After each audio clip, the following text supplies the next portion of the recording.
bersama saya Mahdalena Nani dalam acara kita Hari-Hari PWGT. Ibu-ibu, pada malam hari ini saya akan menghadirkan narasumber seorang ibu dan seorang pemudi yang begitu hebat. Karena beliau adalah seorang ibu, seorang anak, seorang wanita yang begitu dapat menjalani kehidupan dalam berbagai macam kondisi dan keadaan. Ibu-ibu, kalau hari-hari PWGT lainnya yang telah kita lalui, banyak ide-ide dan banyak hal-hal yang dapat dibagi oleh ibu-ibu PWGT Jemaat Elim Balikpapan, maka pada malam hari ini akan berbeda dan lebih menarik lagi karena kita akan menampilkan seorang ibu dan seorang pemudi yang hebat. Bagi seorang anak memiliki keluarga yang utuh bersama ibu dan seorang ayah adalah idaman setiap anak. Demikian juga seorang ibu begitu bahagianya bisa mendampingi seorang suami dan dapat membahagiakan dan membesarkan anak-anaknya. Dikala semuanya itu berjalan dengan apik dan rapi, kebahagiaan adalah junjungannya. Namun, bagaimana bila keadaan tersebut tidak sesuai dengan keinginannya? Maka, apa yang harus dia lakukan dan apa yang harus dia lakukan untuk menghidupi keluarganya dikala semuanya tidak sesuai dengan harapan? Ibu-ibu, pada malam hari ini saya sudah menghadirkan ibu yang sangat luar biasa. Dia adalah Ibu Dina Panua. Selamat malam Ibu. Ya, Ibu adalah seorang yang luar biasa pada malam hari ini yang bisa saya tampilkan bagaimana dia akan memberikan motivasi kepada ibu-ibu yang berada di rumah dan di mana saja berada. Kita akan mendengarkan bagaimana kehidupan dia sehari-hari sampai dengan kondisi di hari tua saat ini. Dan untuk itu, seorang anak muda yang begitu hebat, dimulai sejak masih kecil, dia sudah ditinggal oleh orang tua ayahnya. Dan dia harus hidup berdua dengan ibunya.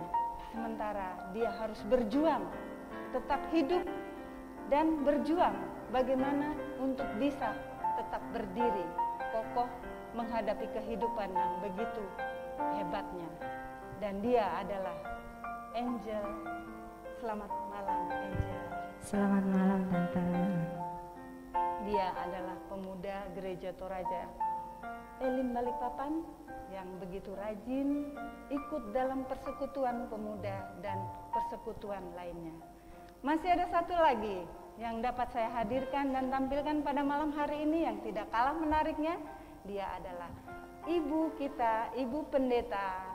Halo Ibu, apa kabar? Selamat malam Jeng Nani, kabar baik. Kita jumpa lagi ya Ibu ya. Ya, puji Tuhan. Kiranya melalui perjumpaan ini, dalam percakapan ini saat kita menghadirkan para perempuan hebat dalam peran mereka masing-masing, pengalaman-pengalaman iman mereka mungkin bisa menjadi motivasi, daya dorong bagi para ibu tunggal atau para ibu dan juga anak-anak muda yang sementara berjuang di tengah kondisi zaman now, kata anak muda.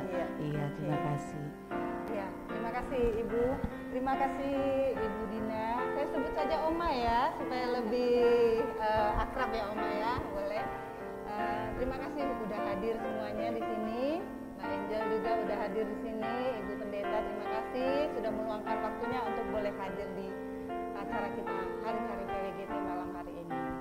Nah, kalau begitu dengan hadirnya wanita-wanita hebat pada malam hari ini, tidak salah kalau pada malam hari ini saya boleh menghadirkan sebuah tema, yaitu kehebatan seorang wanita. Baik ibu-ibu yang berada di rumah dan dimanapun Anda berada, untuk mengenal lebih jauh lagi siapakah perempuan-perempuan hebat ini, saya akan bertanya kepada Ibu Dina Paranoan dan kita akan saksikan bagaimana cerita kehidupan dari seorang perempuan yang hebat.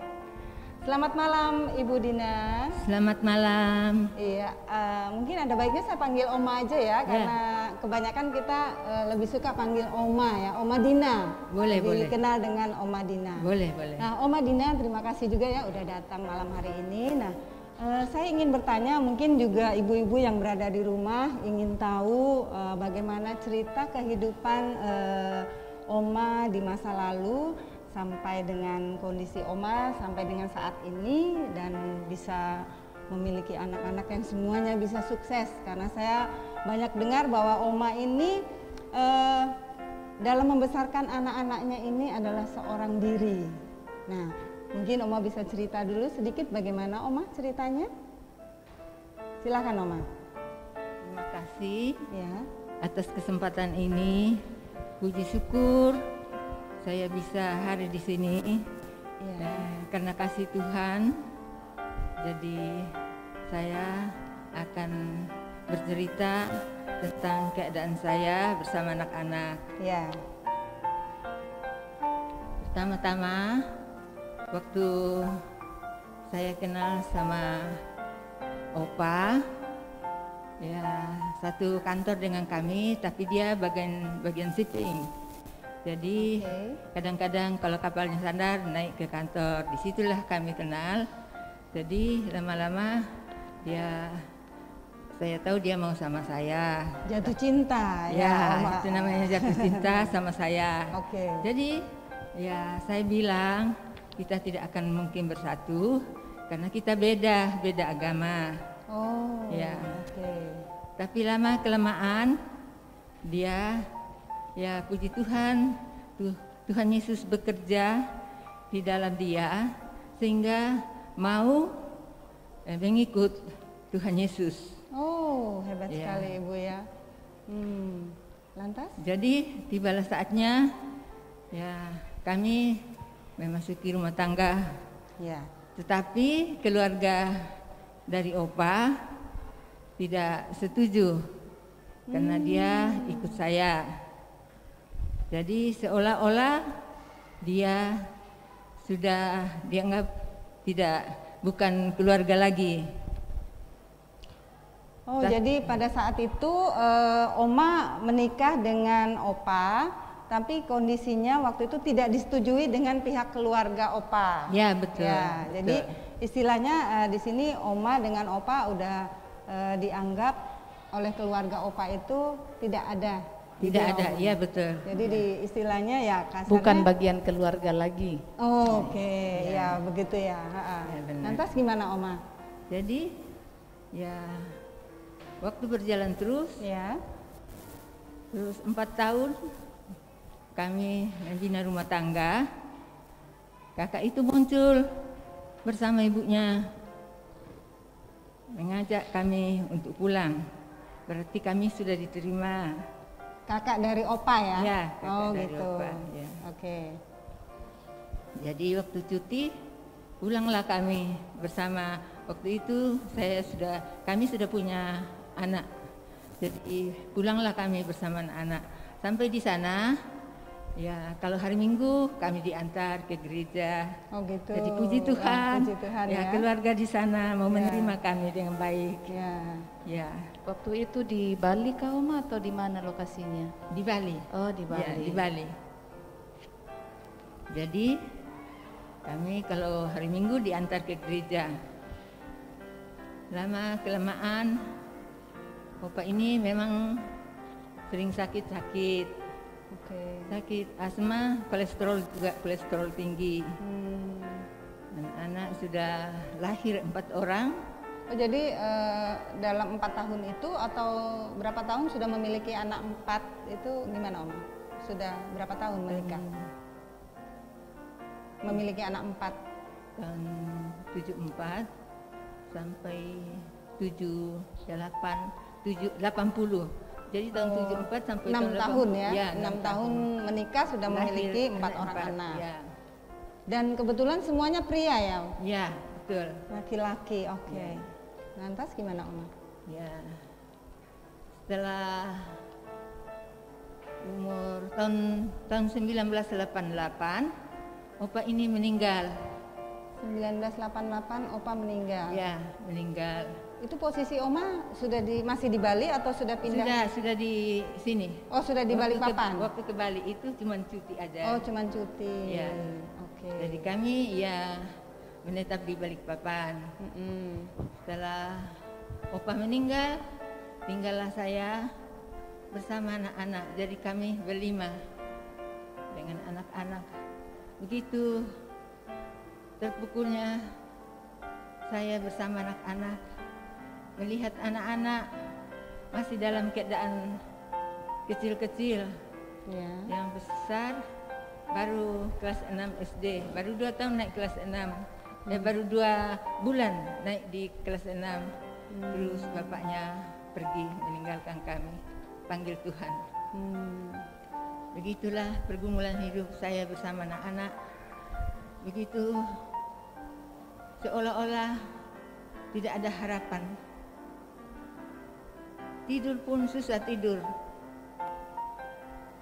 Jadi bulan beberapa ya saya tidak bisa tidur. Jadi saya bilang saya lama-lama juga ini ikut. Kasihan ini anak-anak. Mulai saya berpikir, mulai saya bangkit. Tiba-tiba satu malam saya bermimpi. Seorang datang di dalam mimpi saya. Dia bilang, jangan khawatir, anak-anak saya tanggung jawab. Langsung saya bangun. Wow. Loh, kok saya mimpi gitu? Jadi, ya itulah pertolongan Tuhan kepada saya bahwa nggak usah khawatir, tenanglah, kuat, harus kau kuat. Tapi saya kurang mengerti saat itu karena dikalahin oleh pergumulan saya. Terus berjalannya waktu datang juga seorang ibu. Jadi Tuhan itu menolong saya lewat firman, lewat mimpi. Tuhan datang di mimpi saya. Ketiga ada seorang ibu datang. Ya, dia bilang, nanti kalau anakmu sudah selesai ujian, cari ibu. Nanti saya usahakan masuk di sekolah negeri. Jadi 10 bulan ujianlah anak saya yang pertama di SD. Iya. Saya cari ibu itu di VNW. Jadi saya ketemu, cerita-cerita, ibu itu cerita. Saya itu anak saya semua, saya kasih masuk di TK sampai SMP di swasta semuanya. Nanti setelah di SMP, saya usahakan kasih masuk di negeri. Jadi saya tanya, kalau karena rumah ibu itu dekat dengan sekolah Katolik, jadi anak-anaknya masuk di sekolah Katolik di VNW. Ya. Jadi saya tanya, kalau di sekolah Katolik itu uang sekolahnya berapa, Bu? Dia bilang, kalau di sana itu uang sekolah ndak mahal juga. Ada yang free, tergantung kemampuan orang tua. Jadi bersyukurlah saya dengar cerita ibu itu. Jadi itu mungkin itu jalan-jalan Tuhan. Tuhan pakai ibu itu memberikan saya jalan. Jadi besoknya saya bawalah si yang pertama ini ke SMP Katolik. Jadi di sana diterima. Uang sekolahnya berapa, Pak? 5.000. Puji syukur saya masih bisa jangkau. Masih sanggup Ya, masih sanggup. Ya. Masuklah dia di sana. Terus setelah yang kedua tamat SD, masuk juga di situ. Ya. Cuman waktu yang kedua ini naik kelas 2, ya dia biasa main-main dengan temannya. Main di atas sini, di Siskambing sana. Jadi datanglah seorang pendeta Matana, bilang, itu Kiki, dipanggil Kiki yang Iya, kedua dulu. iya, Itu dia main-main di atas, main remi pakai uang, merokok lagi, Oh iya. merokok lagi. Jadi besoknya saya cari dia ke situ. Terus saya cari ke situ, dia lihat saya, lari dia. Lari, saya lari juga kejar dia. Iya. Jadi ibu-ibu lihat saya lari-lari kejar dia. Iya. Jadi sampai di rumah, saya sidang dia. Iya. Ya, gimana masa depanmu? Kalau kau seperti itu, keadaan kita sudah seperti ini. Kalau kau hancur, ya kita semua hancur nanti. Iya. Ya, kayak apa mama nanti? Ya, kalau kau seperti itu, nanti kau tidak berhasil. Terus dia bilang apa? Mak, usahakan mak saya pindah ke Makassar, Ujung Pandang. Nanti saya tidak jadi orang. Puji Tuhan, puji syukur. Saya berterima kasih kepada Tuhan. Berarti Tuhan yang buka jalan untuk anak saya ini pindah ke Makassar. Jadi saya usahakan, saya urus surat pindahnya. Saya telepon kakak saya di sana. Kebetulan ada kakak saya, tantenya guru di SMA 1 juga. Ya, saya telepon tantenya, ya dijemputlah dia ke sana, pindahlah dia ke Makassar. Ya, di sana tinggal dengan tantenya. Puji Tuhan, rajin dia belajar. Jalan kaki, keluar lorong, masuk lorong bersama, ada temannya juga sebaya dengan dia. Numpang juga di tantenya itu. Jadi dia ada temannya. Jadi dia semangat juga dia sampai di situ. Oke. Kalau karena ada teman. Ya, Ya. itulah jalan-jalan Tuhan. Jadi Tuhan memakai saya itu ya lewat firman-Nya, lewat mimpi, lewat ibu itu, lewat Pak Pendeta. Lewat orang lain juga, lewat Ya, pendeta lewat juga orang ya. lain. Oke.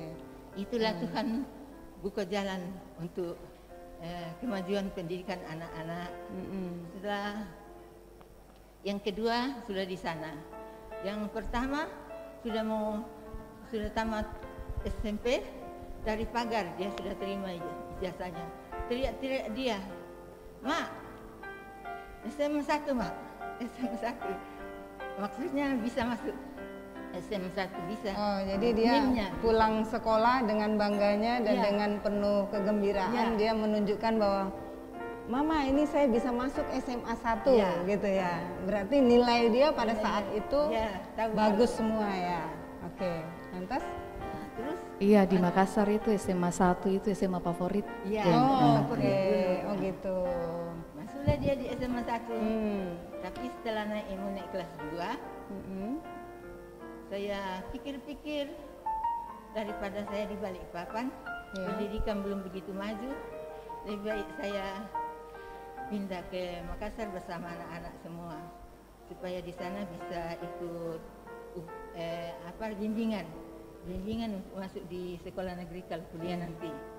Ya, saya bawa lah semua itu anak-anak kami berlima naik kapal Kapal laut. ya. Oke. Oh, jadi setelah anak yang kedua tadi lulus, Oma pindah ke Makassar semua ya? Iya.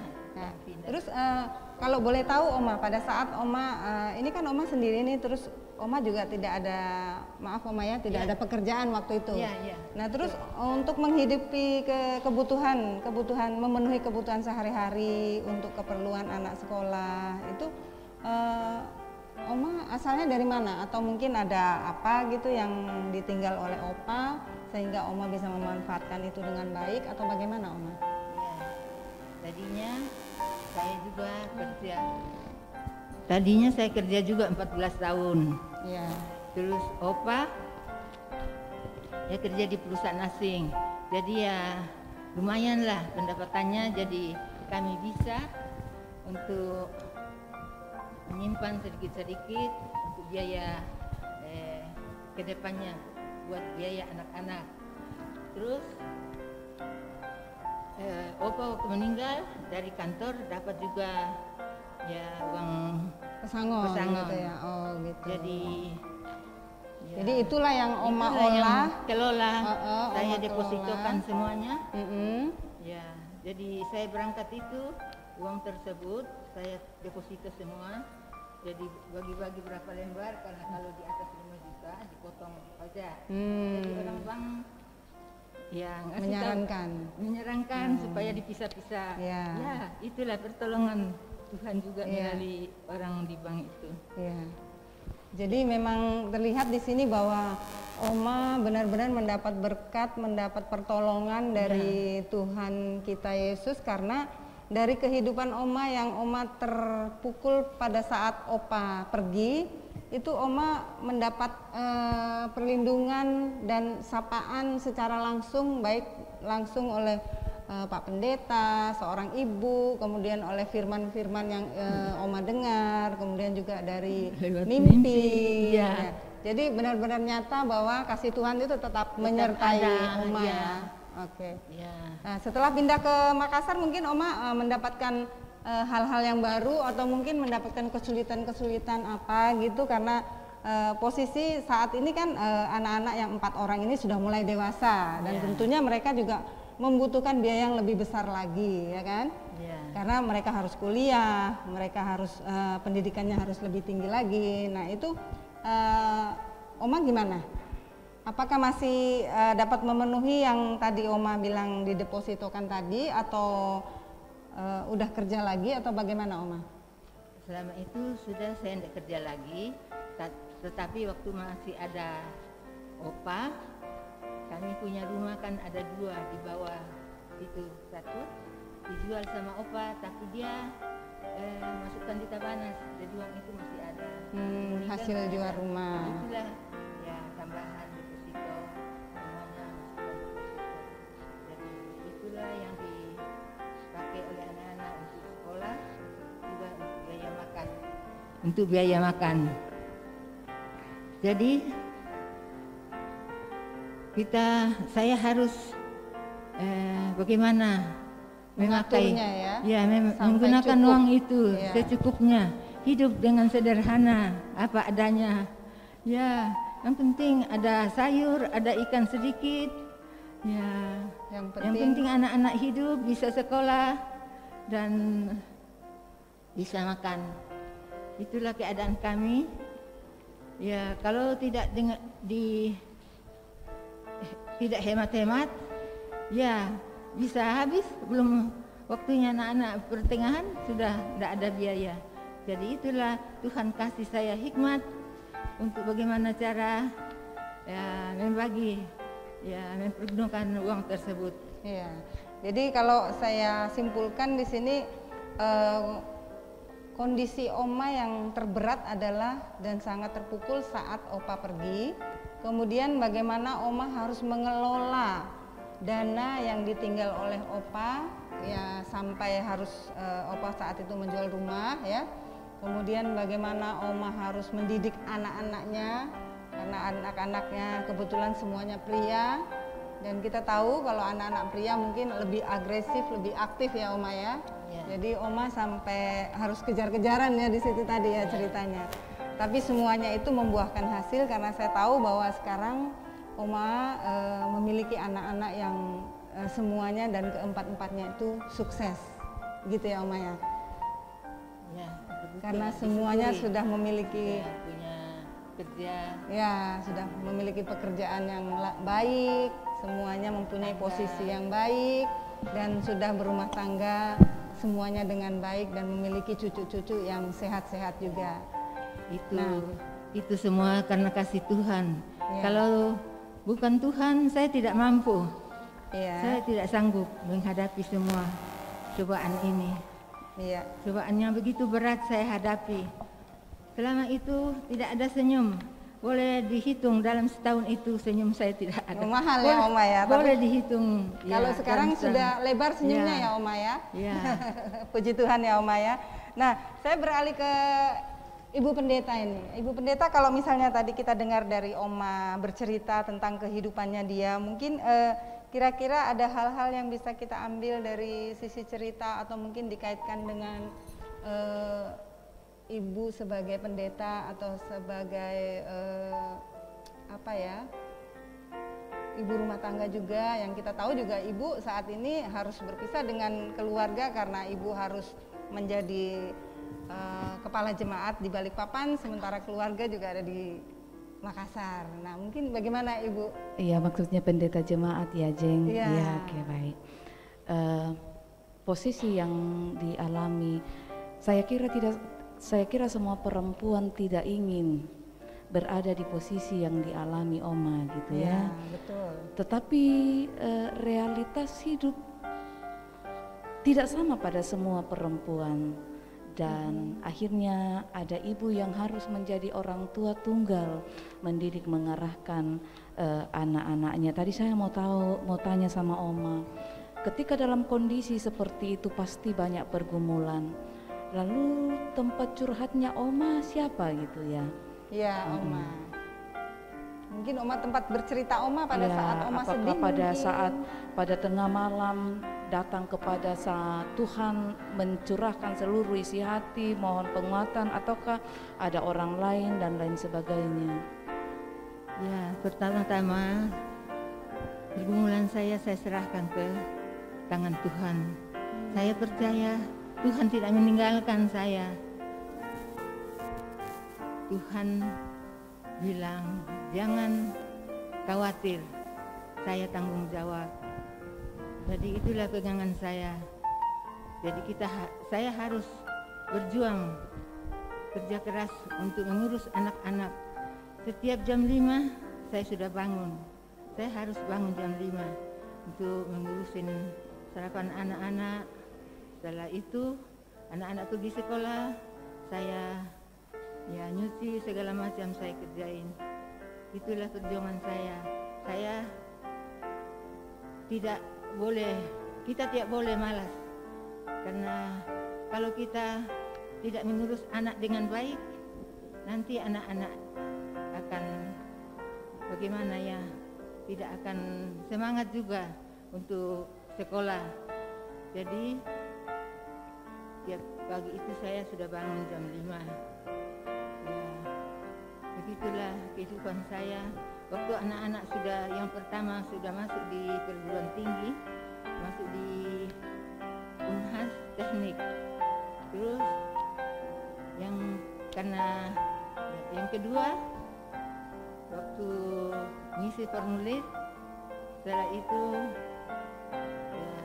saya bilang kita berdoa dulu baru isi formulir. Ya, kami berdoa. Setelah itu pengumuman masuk dia di Unhas Teknik Mesin. Jadi dua-duanya teknik mesin. Jadi saya teringat akan mimpi saya. Oh, inilah mimpi saya. Rupanya Tuhan yang datang menjelma di dalam orang itu. Melihat saya tidak tenang, tidak bisa tidur. Jadi Tuhan mendatangi saya bahwa jangan khawatir, saya tanggung jawab, anak-anak saya tanggung jawab. Inilah mimpi saya, satu-satu masuk di Unhas, ya di teknik mesin. Lalu yang ketiga, ya gagal. Jadi dia di Bali, dia ke Bali, bilang mau libur, tapi ya dia tidak balik lagi. Dia bilang mau sekolah di Bali. Jadi saya pergi jemput dia, harus pulang. Masa depanmu mama yang tanggung jawab. Jadi sampai di Makassar, dia nganggur setahun, tapi bimbingan 9 bulan. Jadi waktu dia isi formulir, dia bilang, "Mak, mau pilih mana? Mau pilih apa, Mak? Jurusan apa?" Ya pilih teknik elektro. Ya elektro ya sudah pasti itu, Mak. Tapi yang kedua, ya risiko maknya mesin aja. Jadi kamu nanti mesin 33, risiko mak. Ya sudah, biar tidak usah beli buku lagi. Ternyata dia jatuh di pilihan yang pertama elektro. Puji Tuhan, semua karena kasih Tuhan. Tuhan membuka jalan, memberikan yang terbaik, memampukan anak-anak sehingga anak-anak bisa masuk teknik semua 3 orang. Tapi yang keempat, saat di SMP dia jatuh sakit, kena sakit kanker apa ya, yang benjol ya kayak kanker kelenjar. getah bening ya? Iya, getah bening. Jadi saya bilang sama Tuhan, Tuhan tolong jangan ambil anakku, biar saya rawat. Jadi betul Tuhan tidak ambil dia. Saya bawa ke dokter Randanan. Kebetulan dokter itu teman di asrama dulu. Jadi dia bilang, penyakit ini melalui aliran darah. Dia kasih lihat saya gambar lewat aliran darah, di mana daging lunak, disitulah dia ya tumbuh lagi. Jadi cepat menjalar. Jadi begitu saya terpukul. Pasti khawatir komi itu Le. Ya. Kapak di tengah kekhawatiran yang luar biasa. Ya, jadi betul, ya ibu tunggal, anak sakit, sementara yang lain berjuang bangku studi, puji Tuhan semua masuk di perguruan tinggi negeri favorit. Kira-kira lalu Oma untuk menghadapi kekhawatiran itu apa yang Oma lakukan? Apakah ya berdoa setiap malam atau ada bagaimana? Atau saya memohon pada Tuhan, tolong anak saya. Itulah saya bilang jangan diambil anak saya, biar saya rawat. Jadi Tuhan mendengar doa saya. Jadi ya saya bawa ke dokter. Dokter bilang ini lewat aliran darah, di mana daging lunak di situ tumbuh lagi. Jadi dia di selangkangan, di ketiak, di tengkuk. Ya. Kayak kelereng. Iya. Rambutnya sudah rontok. Kalau pergi sekolah pulang naik di tempat tidur sama sepatunya. Jadi saya ikutin dia kasih makan di tempat tidur. Yang penting anak saya bisa makan. Jadi saya ikutin dia. Jadi dibilang, Mak, percuma saya sekolah, saya tidak bisa belajar, pusing. Ngeluh terus pusing. Jadi itu posisi saat Oma juga sangat-sangat sedih ya Oma ya, karena harus menghadapi seorang anak yang ada sakit kelenjar bening tadi ya, dan kita tahu bahwa penyakit itu juga cukup berbahaya ya. Oke. Tapi dengan kekuatan doa saya kira bisa dilampaui ya. Iya, itulah kuasa Tuhan. Iya, kuasa Tuhan melalui kekuatan doa seorang ibu yang setia dalam mendoakan anak-anaknya, dan tidak ada yang mustahil bagi Tuhan, sehingga saat ini di kalangan ibu-ibu di jemaat kita, Oma dikenal sebagai seorang ibu yang sukses mengantar buah hatinya ke dalam peran sebagai ibu tunggal untuk boleh mandiri sebagaimana yang ada yang juga disaksikan sendiri oleh jemaat di tengah-tengah kehidupan berjemaat kita ya. Bagaimana kekuatan yang luar biasa Tuhan beri di dalam menjalankan peran tanggung jawabnya sebagai seorang ibu tunggal. Maka saya selalu bilang sama beliau, Mak, kita ini perempuan perkasa, perempuan luar biasa, karena tidak semua perempuan bisa mengangkat tanggung jawab seperti itu. Dan puji nama Tuhan atas didikan, arahan, bimbingannya, keempat buah hati bersama dengan jadi sekarang Oma sudah punya 8 anak karena keempat buah hatinya sudah menikah. Jadi sudah punya anak mantu 4 juga, dan punya cucu berapa cucu Ma? 9, luar biasa kan ya. Dan kita melihat sosok beliau masih tetap sehat, kuat. Puji nama Tuhan untuk semua karya Tuhan dalam kehidupannya, dan biarkan Tuhan berkarya dalam hidupnya. Gitu ya nih. Iya, betul sekali Ibu Pendeta, terima kasih. Nah, ibu-ibu yang berada di rumah, kita sudah mendengarkan bagaimana cerita kehidupan dari seorang Oma Dina yang begitu penuh dengan perjuangan dalam kesendiriannya membimbing anak-anaknya yang masih kecil-kecil, karena dia harus menjadi seorang ayah sekaligus menjadi seorang ibu. Demikian juga tadi kita sudah mendengarkan bagaimana Ibu Pendeta menegaskan kembali bahwa kasih Tuhan tidak pernah akan meninggalkan umatnya bila kita hidup dan berserah, menyerahkan diri dan percaya kepada Dia. Nah, ibu-ibu yang berada di rumah, kita akan mendengarkan bagaimana cerita kehidupan dari seorang pemuda, juga seorang perempuan yang saat ini sudah hadir bersama saya. Kakak Angel, selamat malam. Halo, selamat malam Tante Nani. Iya. senang ya bisa ketemu lagi dengan Kakak Angel di sini. Senang sekali. Iya. Kakak Angel, kita juga mau mendengarkan nih karena sebagaimana saya tahu bahwa Kakak Angel ini sekarang itu memiliki kehidupan yang sangat-sangat agak rumit dan sulit juga ya, karena dari kecil Kakak Angel ini udah ditinggal oleh seorang ayah dan harus hidup dengan hanya seorang ibu. Nah, untuk itu mungkin ada hal-hal yang bisa dibagikan kepada teman-teman kita yang berada di rumah, kepada ibu-ibu yang berada di rumah, apa yang harus kita lakukan supaya kita tetap survive untuk menghadapi hidup yang begitu berat ini. Nah, Kakak Angel silahkan. Oke, terima kasih Tante Nani. Iya. Pertama-tama saya mau mengucapkan puji dan syukur kepada Tuhan malam hari ini. Dan ini merupakan kerinduan saya secara pribadi untuk mau membagikan bagaimana Tuhan berkarya dalam hidup saya bersama keluarga. Dan bersyukur malam hari ini ibu-ibuku, mama-mama, pengurus PWGT boleh mengundang saya untuk diberi kesempatan membagikan cerita perjalanan hidup saya. Iya, oke. Awal saya ditinggali oleh almarhum bapak saya itu sekitar menghitung hari genap 11 tahun yang lalu. Masih sangat kecil ya? Ya, masih sangat kecil, di mana saat itu saya baru kelas 1 SMP, akan pindah kelas naik ke kelas 2 SMP. Saya bersama adik dan kakak, jadi 3 bersaudara. Kakak saya juga masih SMP dan adik saya yang paling kecil masih SD saat itu. Saat itu saya paling ingat sekali, ya saya masih kecil, tapi kejadian itu tidak pernah saya lupakan sama sekali. Kejadian-kejadian demi kejadian saya alami saat itu di tahun 2010, tepatnya sekitar bulan Juni. Ya, bulan ini hampir 11 tahun yang lalu genap, di mana ketika saat itu kami mendengarkan almarhum ayah saya dikabarkan meninggal dari lokasi pekerjaan.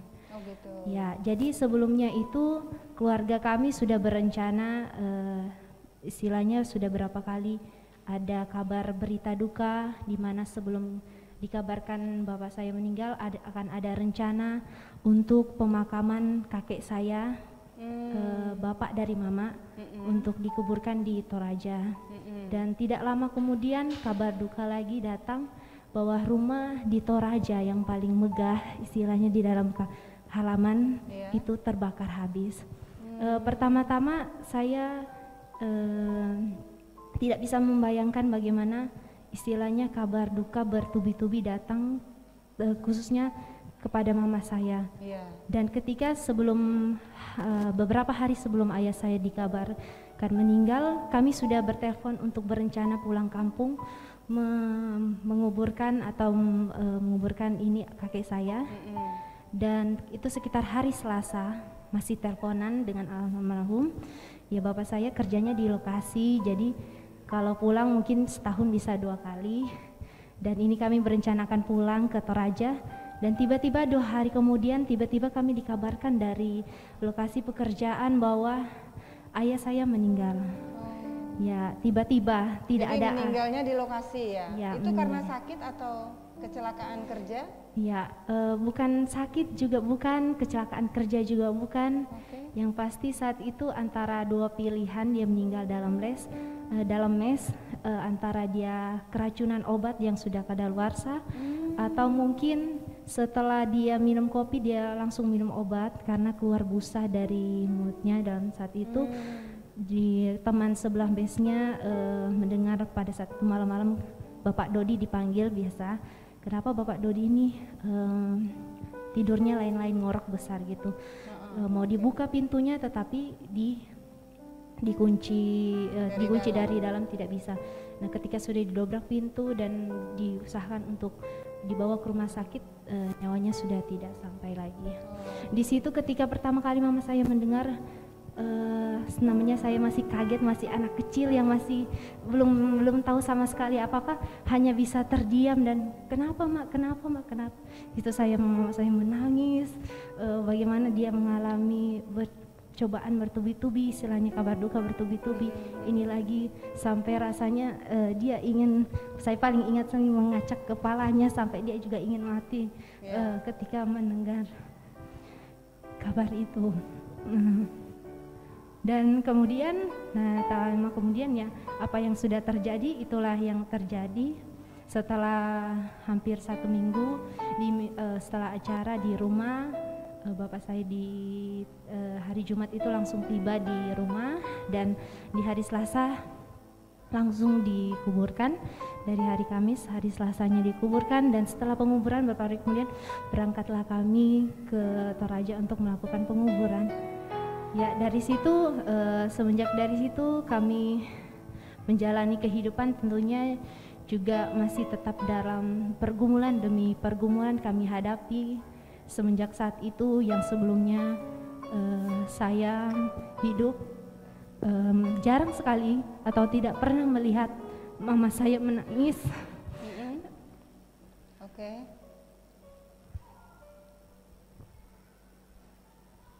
Tetapi semenjak bapak saya dipanggil Tuhan, setiap ada masalah demi masalah, mama saya di sana sering, kadang ya beberapa lama kemudian sering menangis demi hari bisa kita lewati.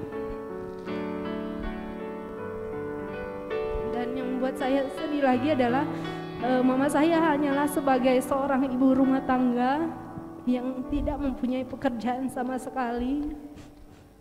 Jadi di situ mama saya berpikir seorang diri, bagaimana harus menghidupi ketiga anak-anaknya yang masih kecil dan harus sekolah. Oke, jadi pada saat orang tua ayahnya Kakak Angel itu meninggal, masih sempat pulang ke kampung dulu ya untuk menguburkan kakek ya?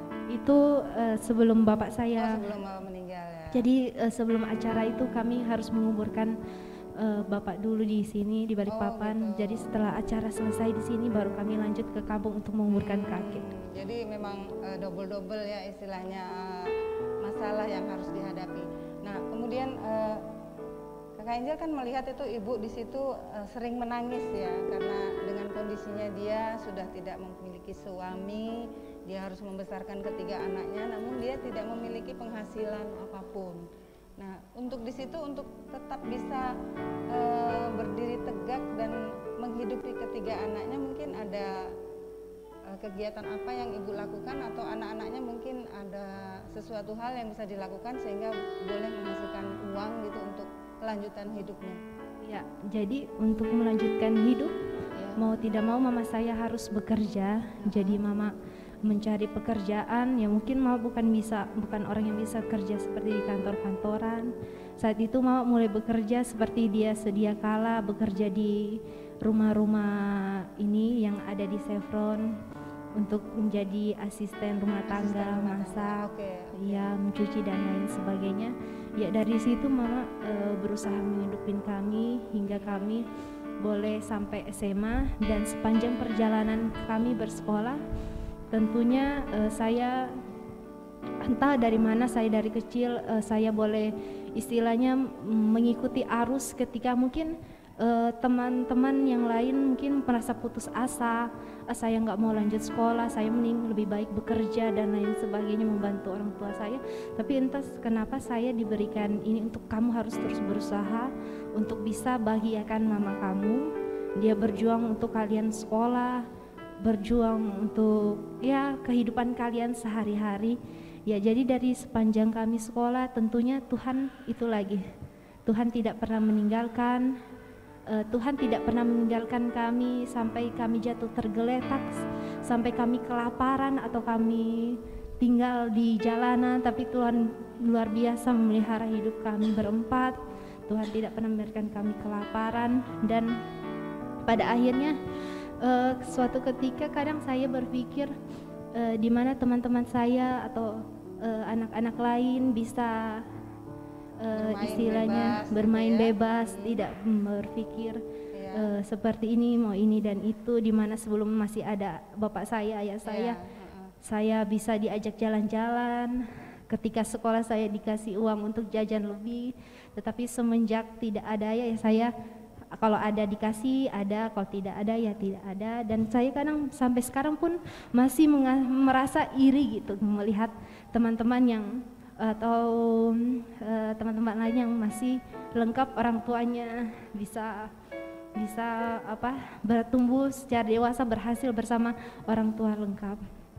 Namun yang intinya pengalaman hidup yang pernah yang saya alami sampai saat ini, yang pertama adalah luar biasa penyertaan Tuhan dalam hidup saya, terutama kepada mama saya yang sudah berjuang untuk kami bertiga hingga saat ini, dan mama saya juga yang menjadi inspirasi buat saya supaya menjadi wanita yang kuat, wanita yang tegar sampai saat ini. Dan saya pun sebagai anak-anak harusnya lebih kuat, lebih tegar, karena siapa lagi yang akan menguatkan mama, membangkitkan mama kalau selain saya, selain anak-anaknya, selain kakak dan adik saya. Dan kadang sampai saat ini pun kadang keluarga atau tetangga bercerita kadang, kok bisa Mama Dodi menguliakan anak-anaknya, padahal hanya seorang janda miskin yang tidak punya apa-apa, rumah pun tidak punya, tapi bisa menyekolahkan anaknya hingga berhasil sampai lulus kuliah. Dan itu tidak hanya saya, kakak juga saya.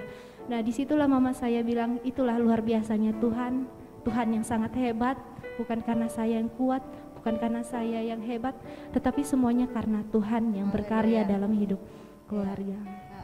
Nah, terus pada saat kakak Angel melihat kondisi orang tua bekerja ya begitu ya, menjadi asisten rumah tangga, selain itu waktu kakak Angel terpuruk nih ya, terpuruk ini apa yang dilakukan? Apakah mungkin berdoa atau misalnya cerita dengan orang lain atau menangis? Nah, itu apa yang dilakukan supaya bisa membebaskan perasaan sedih, perasaan galau lah istilahnya anak muda sekarang ya. Nah, itu gimana?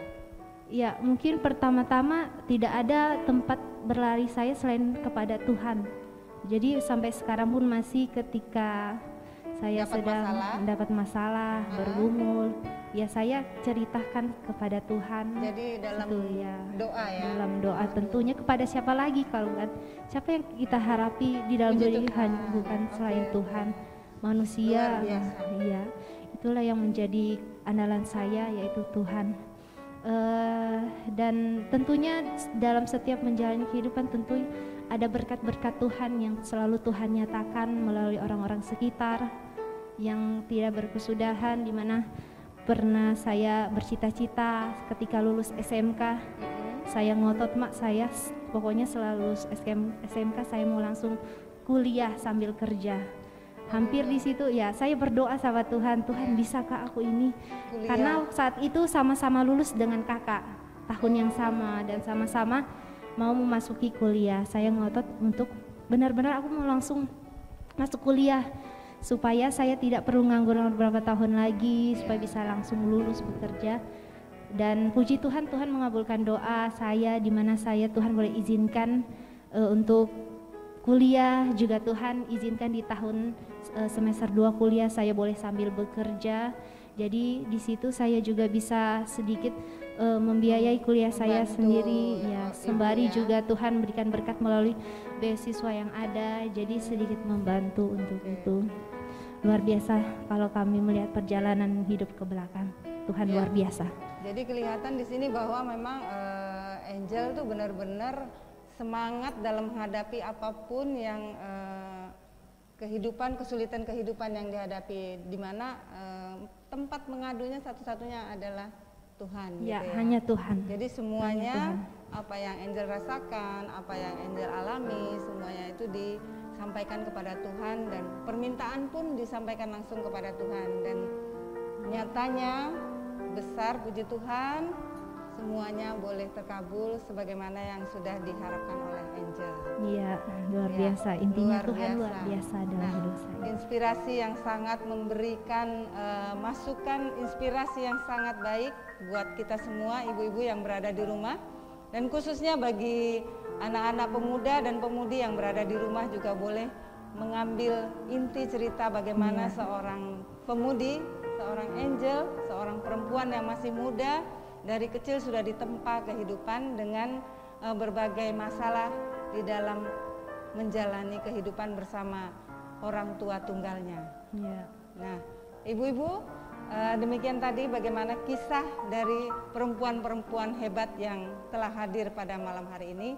Dan selanjutnya kita akan mendengarkan bagaimana masukan dari Ibu Pendeta kita, karena kita tahu bahwa kehidupan ini tidak lepas dari bimbingan dan firman Tuhan yang harus kita dengarkan dari seorang pendeta.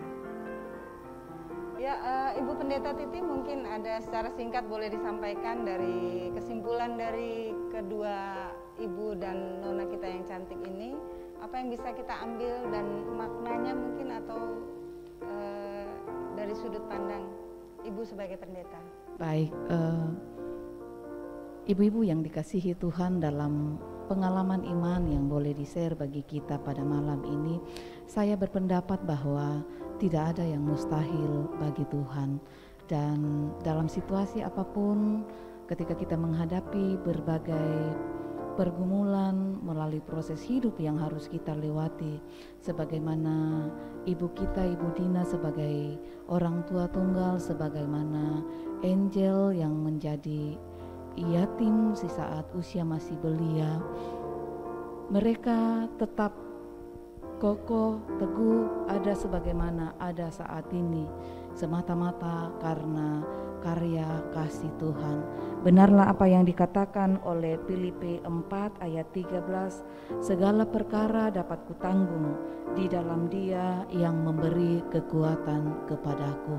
Kiranya itu menjadi motivasi, daya dorong bagi ibu-ibu yang ada di rumah menghadapi kehidupan ini. Tuhan memberkati.